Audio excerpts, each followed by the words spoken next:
দিল্লি, মহারাষ্ট্র, রাজস্থান, উড়িষ্যা এবং দক্ষিণ ভারতের বেশ কিছু রাজ্যে এখন বাংলা ভাষায় কথা বললেই বাংলাদেশি ট্যাগ দিয়ে চলছে ধরপাকড়। রাজধানী দিল্লির বাংলা ভাষাভাষী এলাকা বলে পরিচিত বসন্তকুঞ্জ এলাকায় বাঙালি পাড়ায় বাংলা ভাষায় কথা বলার অপরাধে পানি ও বিদ্যুৎ সংযোগ বিচ্ছিন্ন করার মতো ঘটনাও দেশটির গণমাধ্যম জুড়ে জায়গা পাচ্ছে। শুধু তাই নয়, আসামের মুখ্যমন্ত্রী হেমন্ত বিশ্ব শর্মা মন্তব্য করেছেন, জনগণনার নথিতে কেউ বাংলা ভাষা মাতৃভাষা হিসেবে দাবি করলে তাকে বিদেশি বলে চিহ্নিত করা হবে।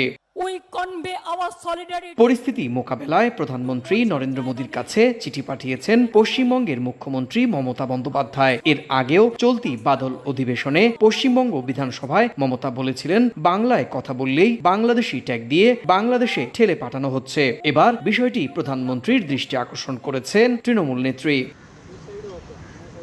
এদিকে উড়িষ্যা রাজ্যে গত কয়েকদিনে বিভিন্ন জায়গা থেকে প্রায় 350 ব্যক্তিকে আটক করে। আটককৃতদের বিরুদ্ধে অভিযোগ, তারা প্রত্যেকেই বাংলা ভাষায় কথা বলেন। এই ঘটনাতেও তীব্র প্রতিক্রিয়া তৈরি হয়েছে বিজেপি বিরোধী রাজনৈতিক শিবিরে।